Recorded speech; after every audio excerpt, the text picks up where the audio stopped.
So Biden goes over to Ukraine, and he knows about this investigation into his son's firm. He knows about it. So I'm going to let the vice president, the then vice president, who spoke at the Council on Foreign Relations in 2018, I'm going to let him describe what happened. Go. And so I got Ukraine. And I remember going over, convincing our team, or others too, convincing us that we should be providing for loan guarantees. And I went over for, I guess, the 12th, 13th time to Kyiv, and I was supposed to announce that there was another $1 billion loan guarantee. And I had gotten a commitment from Poroshenko and from Yatsenyuk that they would take action against the state prosecutor, and they didn't. So they said they were walking out to press conference. I said, no, I said, we're not going to give you the $1 billion. They said, you have no authority. You're not the president. The president said. I said, call him. I said, I'm telling you, you're not getting the $1 billion. I said, you're not getting the $1 billion. I'm going to be leaving here. And I think it was, 6 hours? I looked, I said, I'm leaving in 6 hours. If the prosecutor's not fired, you're not getting the money. Well, son of a bitch. Got fired. And they put in place someone who was solid at the time. Okay, so this is pretty damning. So Biden gets the prosecutor fired, who's looking into his son's company. You know, his son's working for the company, corruption. Subsequently, the corruption charges go away. All right, so nothing really happened. So they changed prosecutors. Now, Trump, from the jump, and you have to understand this, has deeply believes that the Obama administration was corrupt in China and in Ukraine, among others. And he also deeply believes that his friend Paul Manafort, who is in prison because of corruption with Ukraine, was railroaded by Democrats. So Trump is angry. And he now wants the present leadership of Ukraine to investigate Joe Biden and Hunter Biden. That's what the phone call was in July. So in the Democratic precincts now, the mantra is that Elizabeth Warren is surging. That's not true. She's doing better in selected places because Bernie Sanders has fallen apart. All right, so Sanders is just collapsing all over the place. So Sanders is getting so desperate now that every day he comes out with another $1 trillion giveaway. He's up to about $64 trillion in giveaways. So now he's got a new wealth tax. So the Sanders wealth tax goes up to 8% of your wealth every year that he's going to take. A study on billionaires says that with an 8% tax, billionaires would lose half their assets in 10 years. Okay? So that's 80%, 8% a year. So billionaires are going to, lose all their money, which is what Bernie Sanders wants. So he wants to tax wealth, what you have. And you've already paid taxes on that. So it's after-tax dollars that buys your house, that buys your stocks. And Sanders wants to come in for a double dip. And because you are wealthy, he wants to take a percentage of your wealth every single year. That is confiscation of private property.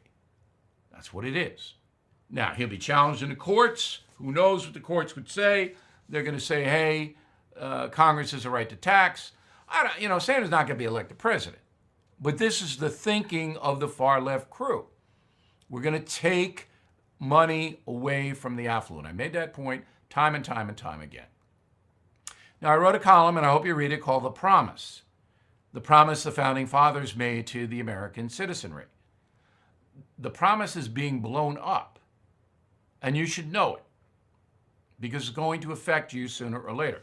If you're making $75,000, $125,000, $200,000 a year, if you're retired and you have an income of $80,000 and the Democrats get elected, you're going to be paying more money to the federal government and not getting anything back for it.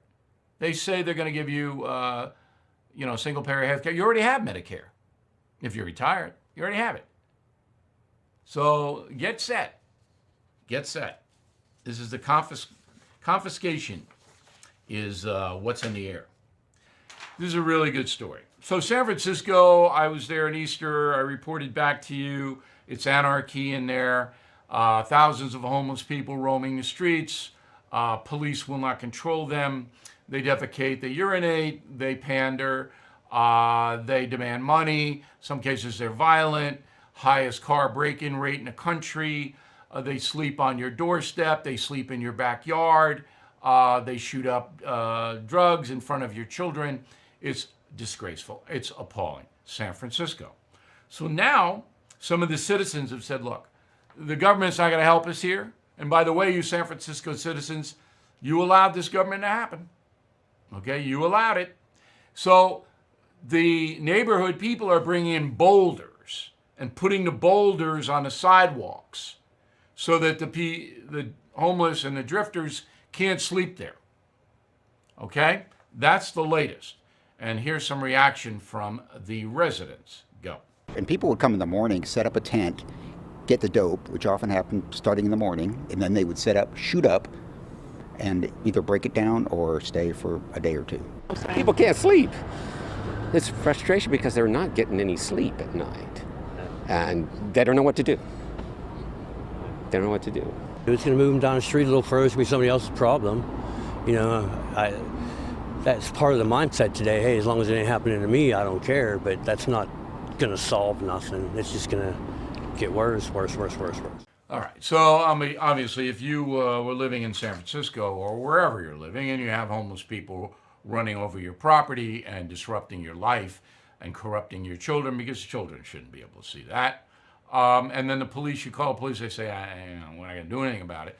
The only solution you have is to move out. That's it. I mean, if that's the environment, that's the climate, you got to go. And you might lose money on your house. So Joe Biden goes on the Kimmel program on ABC last night. Now, I like Jimmy Kimmel. I know he got in a thing with Hannity, and he's gone far, far left. But I've always had a decent relationship with him.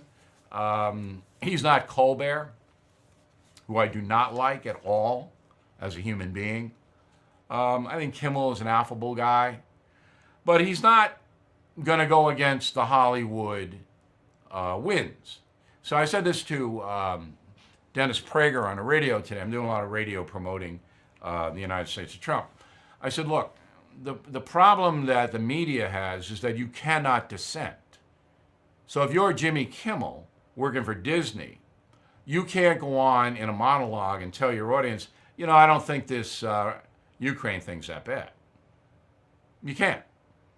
Because then the tide of the Disney Corporation will overwhelm you and you'll be a suspect. And your party invitations will dry up. And that's what is happening in Washington, D.C., and Manhattan, and Beverly Hills.